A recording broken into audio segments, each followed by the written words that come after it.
See here. All right, what's up, everybody? This is your boy Osten over here, just getting on our first episode of the Book of Osten, Life of Detours podcast in the books here. So pretty much what the plan is, so what I'm going to do is, keeping it with the theme that I went with to write my book, what I did was I sat down with like my closest friends and family, and I just did some interviews with them and basically just talked about our relationship, like both of our upbringings, everything. Just kind of sat down with them and talked to them for well over an hour, I'd call it, almost every single one. And they were just really fun. We like sat down, we drank, fucking just told a bunch of stories, and it ended up being awesome. And we had some really good videos from it, but I don't want to use those for this. I'd like to get some fresh stuff for you guys, you know. So before we start, the plan for today is I'm just gonna basically start out by telling my story to you guys, just letting you guys know how I ended up sitting right here in this chair trying to do this little podcast here. And I guess we'll just go ahead and get it on.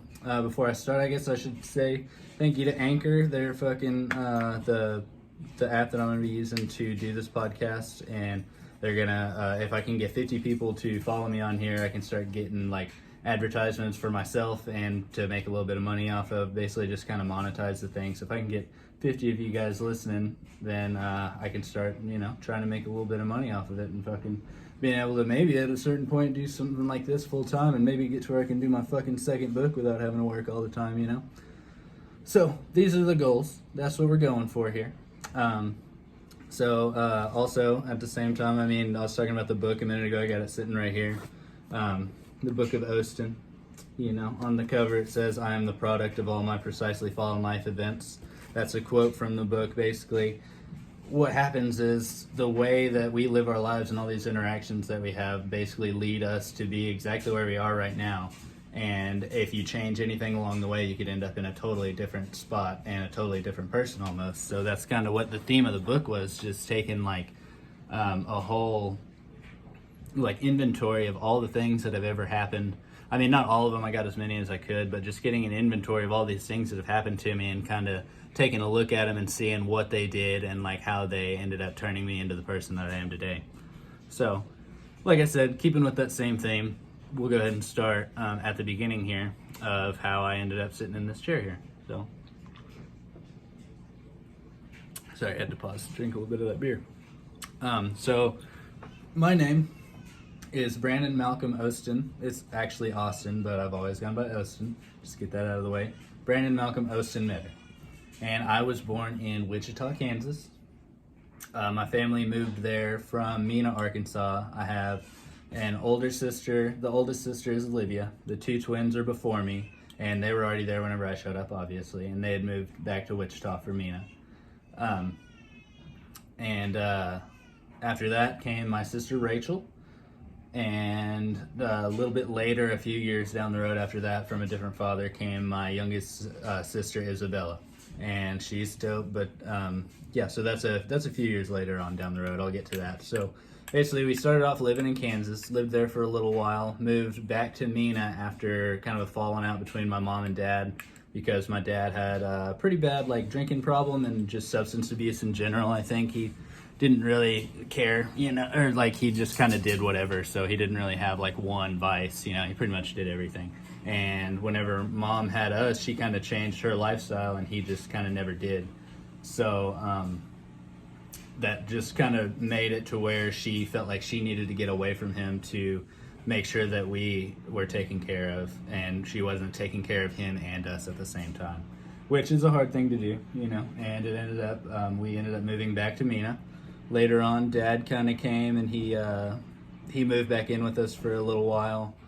We lived with him for a few years, and then after that, things kind of started falling apart there again, and we ended up moving back to Wichita. Whenever I would say I was in the second grade, so I was probably like 6 or 7. We moved back up to Wichita.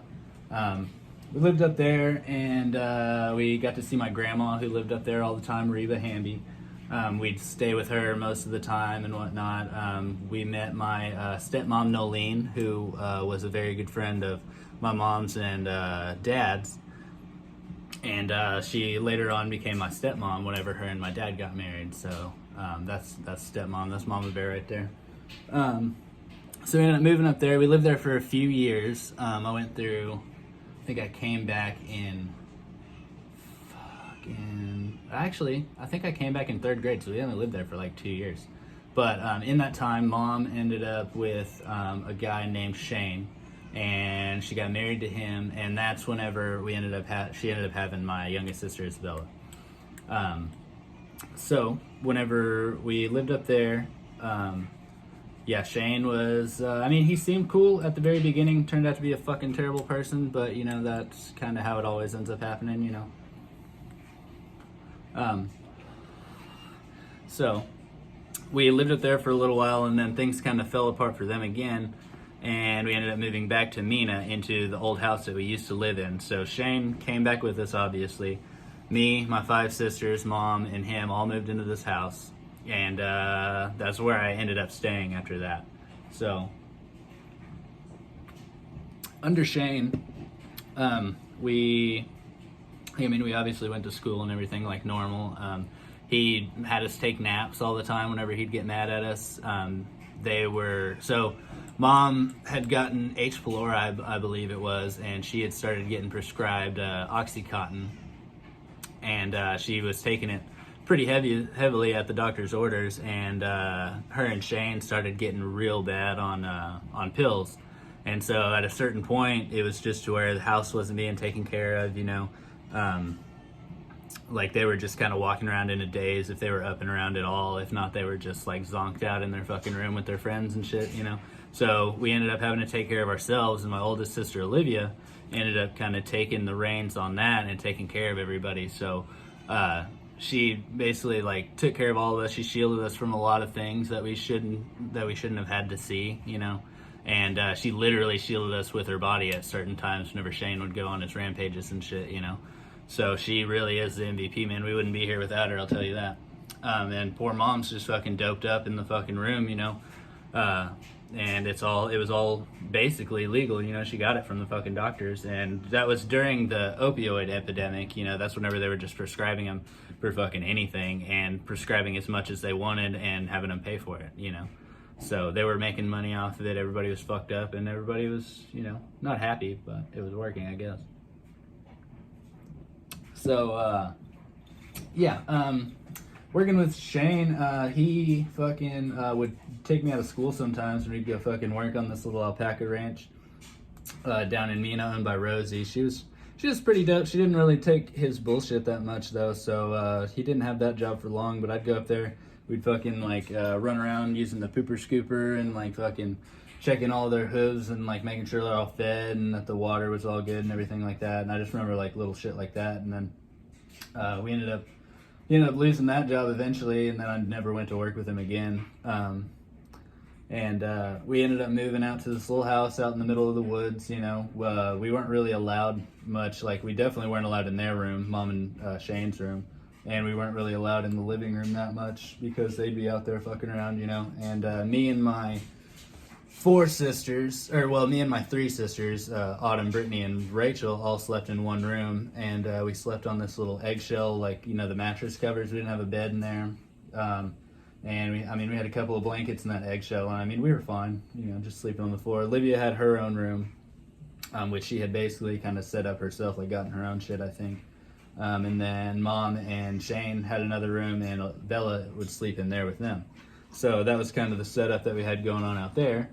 And then I'm not sure exactly what happened. I think they lost the house somehow. They weren't able to pay rent or something, and they ended up moving back in to the house in town, which is where we lived before. And the house in town was owned by my grandma's husband, and it's actually Grandma's house now, of course. Or I think it's in her name. It's in the Hamby family name, so somebody owns it. But basically, she was able to live there for free. And at that point, she started just going like totally off the rails. Like, he never had her out of her room, just totally fucked up. The house was just completely destroyed all the time, just dirty. I remember we had to pick out our clothes out of this like big dirty pile of clothes, and fucking like our rooms were just like, there was like one path where you could get through the house. You'd use dirty dishes at times, whenever you had to, or you'd wash them one at a time because the whole kitchen was just all the counters covered in shit. There were bugs everywhere and shit. We at school they started putting us on the food program where they'd send you home with a backpack, but other than that we didn't really have like a whole bunch of food in the house because as far as I understand it, Shane and Mom were using the food stamp money that we were getting. They would give it to people because it's tax free, and they'd have them give them cash for it, and they would do God knows what with it, So we didn't have the food card to just go get food whenever we needed it. We would at times, there wasn't ever, the house was never like completely void of food. There was always something to eat. It was often like Vienna sausages or a can of fucking peas or something, But yeah. And to go back, basically, like I said, whenever we first came along, Mom was like really good. She was like the best mom that you could have, dude. She would cook for us, feed us, keep us clean and everything, and get us all to school and shit. And then, hold on. Do your thing, go ahead. Sorry guys, little technical difficulties here. There's a baby in there crying. Miss Lady Kristen's taking care of it right now. I got some firewood in my truck. How did you get that? I got it from a guy at work. Oh, nice. 3 boxes. Oh, hell yeah. Okay, cool. Yeah, I'll go get it here in a minute. Yeah, I got you. Yeah, so trucking right along. So that was whenever I was in like middle school or elementary school, right before middle school. So this was like 4th and 5th grade. So the end of 3rd, 4th, and then 5th grade, we were living there. And then at a certain point, I guess Mom had overdosed once, and Grandma and my uncles had kind of started looking into our situation. And whenever she overdosed the second time, Grandma called my mom's friend Bill. And so before that, my uncle Maury called Grandma and was like, "Hey, why is this all going on? Is there nothing you can do? Like, you have to do something about this. Those kids are getting fucking drugged through the shit." And Grandma came up with a plan, and she called our old babysitter Bill. He's a fucking character, but he grabbed us all up while Mom was out in the hospital and stuff, and took us over to his sister's. And we basically waited there until Grandma could come down from Wichita to come and get us. And, so Grandma had already moved down there. That's my bad. So Grandma had already moved down there. Uncle Miles had gotten her a house off of, like, right by the airport. And we'd kind of been going over there and talking with her and stuff. And she'd kind of been laying it in our heads, like, basically at any point you guys can leave and you can come and live with us. But, I mean, for years, the fucking, DHS had been coming by and, trying to ask us questions and everything, and we'd been convinced that if anything happened, then we'd all be split up. Like, all the kids, we'd kind of gotten together, and we'd talked about it, and basically, we decided, we can't tell anybody anything, because if we get taken, then we all get split up. So we all kind of just kept our mouth shut on that, and we talked to Grandma about it a little bit, but we didn't really tell her much, but, she saw fucking everything. So she'd kind of been laying that in there, saying, at any point, if you wanted to come live with me, then you totally can. And at that point, she just kind of, took the reins whenever Mom was out, and had Bill come get us. And she came and got us later on and brought us over to her house, and we ended up living with her from there on. So I remember the conversation we had with Grandma. We had just kind of showed up. It had been a day or so, and she sat us all down and asked us, you guys know what's going on. If, at this point, I want you to live with me. Do you want to live with me? And it was Olivia that we all looked up to, obviously, and she was the one that finally was like, "Hey, yeah, we need to do this." And so we all agreed, and so Grandma started getting the paperwork together and stuff, and she adopted all of us. So she had to send papers off to Mom and my dad, of course, and Nolene, who he was married to at the time, told me that whenever he got him, he broke down and everything, but he eventually gave Grandma a call and came up with some stipulations, but he would sign them if she could meet his criteria. So basically he would be able to see us anytime that he wanted, anytime that he could, and she would never keep him from us. And I guess there probably were a few other things, but he just kind of knew that we were in the best spot that we could be for this situation, of course. And so he ended up signing. It took Mom a little while longer, but at a certain point, I think she figured out that she was kind of in a bad spot, so she ended up kind of relinquishing that too, and it was one of the hardest things that she's ever done, and she kind of went into like a huge downward spiral after that, and after that things got pretty crazy for her, and things got a little bit, better or different for us, So we were living with grandma at this point. I remember it was whenever I was like 11, so I think it was like right before my 11th birthday or something like that, and I was about to go into 6th grade, so I started 6th grade living with grandma,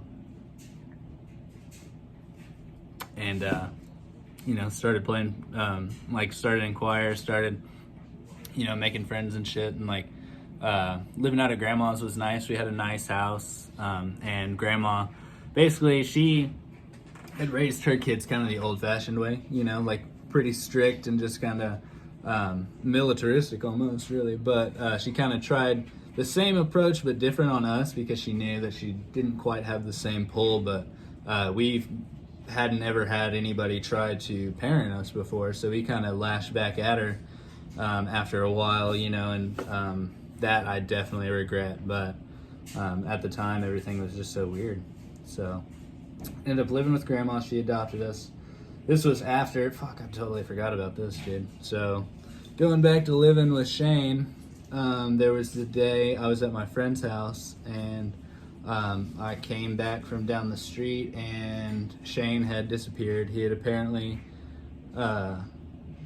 started beating up on Mom and tried to take Bella away and run away with her, but Mom and Olivia stood up to him, and Mom had gotten the shit beat out of her. Olivia had gotten beaten bloody too, and the other girls had just kind of tried anything they could to try and stop him. And pretty much I just get home and everybody's all fucked up. Shane's gone and the police are there and shit. And so I was just fucking losing it, but I missed all of it, was the only thing about it. But I've been told the story quite a few times so vividly that I kind of feel like I was there, with everything, like him beating up Olivia with Bella in one hand, and Mom cracking him and taking the baby after that, and trying to get everybody into the car, and him coming out and then just mounting Mom up, beating her ass and shit. So Shane can go fucking kill himself for all I care. I don't know if that sounds wrong to you guys, but basically that guy's the absolute devil, and he did a lot more than that I'm not going to mention on here, but there was way more than that. So if that's the least of it, then it's pretty fucking bad. So that guy's a piece of shit. He can die right in hell where he deserves.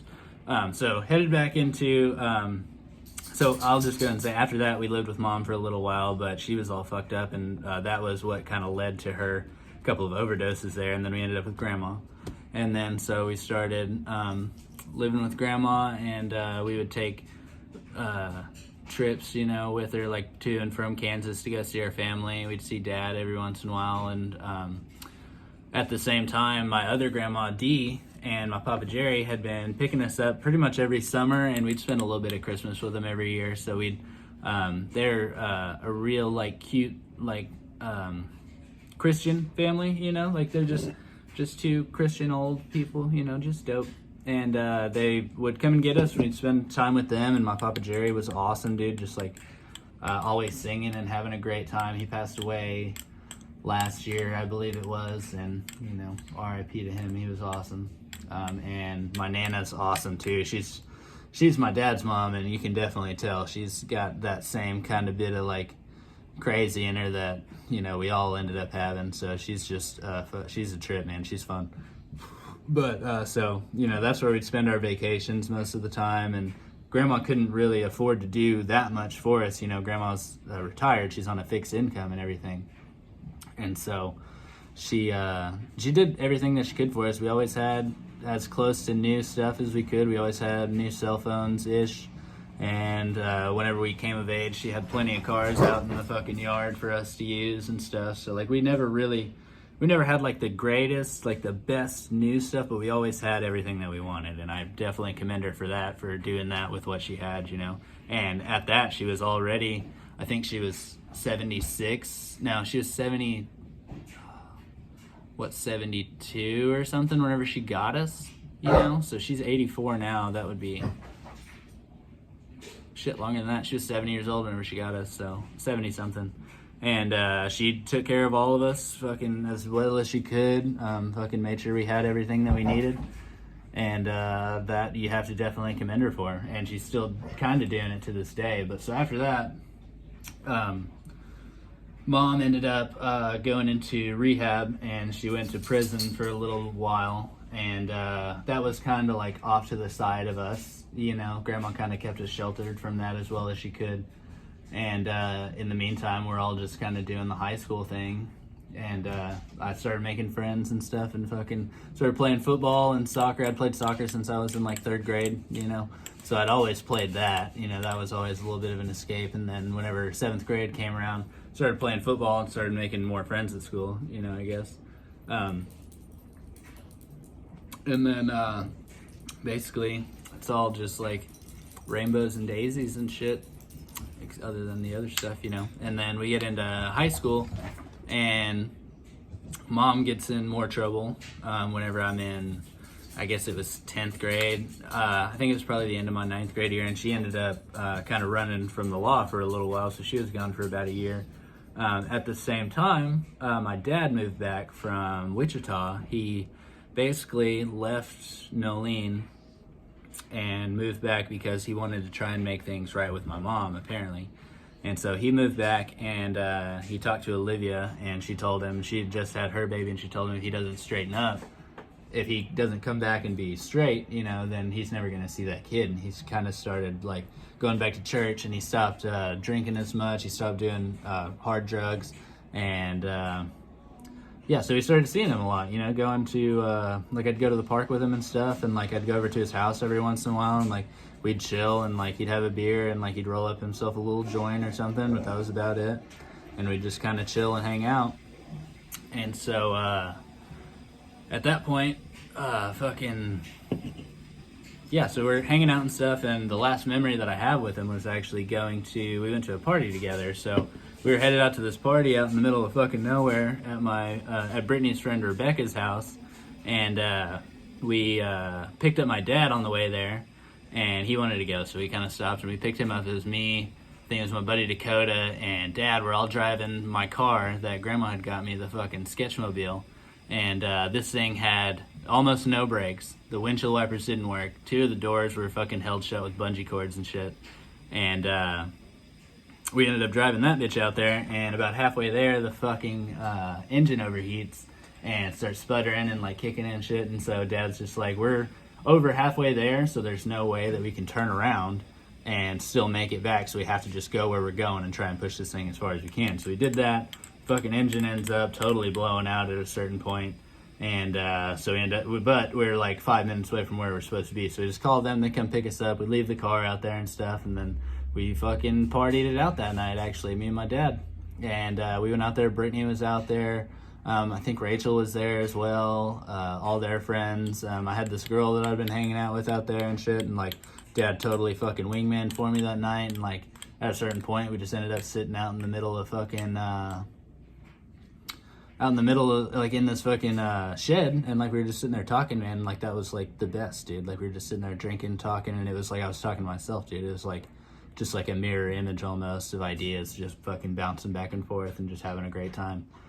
And that was actually the last memory that I had, just hanging out with him, you know, because I think maybe a week later, we get a call while we're at school. All of us get pulled out of school, and we get sent to the office, and they told us that Grandma was there to pick us up, and she wasn't telling us anything, so she loaded us all up in the car, and she tells us that Dad is in the hospital in Little Rock, and that he'd gotten beat up real bad, and they found him in a ditch that morning.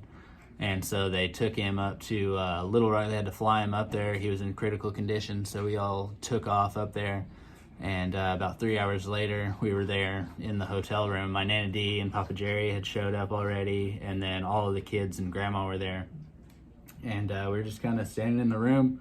His face is all covered up in these bandages, you know, and you can't really see much of him. His hand is sticking out, and that's about it, where they had to put the IVs and stuff. And so at that point, they kind of gave us the whole rundown of everything. His whole face had been beaten in. He had brain damage to the point of very no brain activity, I don't think is what they said. And basically they were keeping his heart and his lungs pumping on by machines, and there was no brain activity. He was gone. So they kind of put the decision on us as to whether we should try and keep running the machines, just keep him alive, or if we should just call it and keep him from suffering. And we came to the decision to go ahead and let him go at that point. And I think it was more Nana kind of had to take charge on that one, because all of us were kind of in shock, and I'm just standing there just doing my best not to cry, and everybody else is just fucking just losing it, man. So there was that, and we stood in the room whenever they pulled the plugs and just watched the heartbeat go. And at that point everybody lost it except for me. I just didn't want to cry for everybody else, you know what I mean? And so there was that. We went to his funeral the next week, I think, and we had a soccer game that day, and everybody showed up, all the coaches, everything like that. And that night I still went to my game because I think that's what he would have wanted, and all my family got to come and watch me, and that was really, really cool, bro. So yeah, so that's kind of the story up to that point, and that's how I lost my dad. And mom unfortunately wasn't able to make it to the funeral because she was still on the run from the law and everything, and I know she definitely regrets that, and she's told me that, so that definitely sucks. But yeah, so there was that. That's kind of what started everything. At that point everybody just ended up, we just lost our dad, we just watched him die basically, and so everybody just fucking separated from each other at that point and started being real shitty, and I started drinking a whole lot at that point, I remember, and started partying way too much, and I just started getting mean, just started being mean to everybody. Or I mean, whenever I don't know, it was kind of weird because I just had episodes where I just get so mad, and I don't know if it has anything to do with that or the drinking or anything, but that's what it was, and that's what was happening in my life at the time. And still trying to go to school, still all that, and fucking yeah. So on that note, I think I am gonna have to cut this one short. I think that's a pretty good spot to leave it on. I guess it's like a sad note, but that's a little something for you guys because I think I can only record 30 minutes on here. But that's kind of the story of what led me to that point, where I was in high school and who I was in high school. And if any of you didn't like me or, fucking thought I was a tool or a dick, man, there's kind of a reason for that, But at that point, still, there's no excuse, you gotta take those things. That's what fucking life is about. But yeah, so that's what was going on. Yeah, so I'm gonna go ahead and tell you guys goodbye, and I will pick this up at a later date. I might actually just go ahead and fucking keep going right now just because I'm on the kind of on the trail here. So yeah, bye guys. That was a good time. Make sure that you, I guess, like and subscribe to my shit on here on YouTube. I think I'm gonna be on Spotify, on Apple Music, all that stuff. But definitely check me out on Anchor. I think I'm gonna I have to get 50 people on there, so let's get 50 people going on that, and everything will be okay. You know what I mean? So let's do that. Everybody be good. Fucking love you guys, and peace out. This is the life of Detours, bro.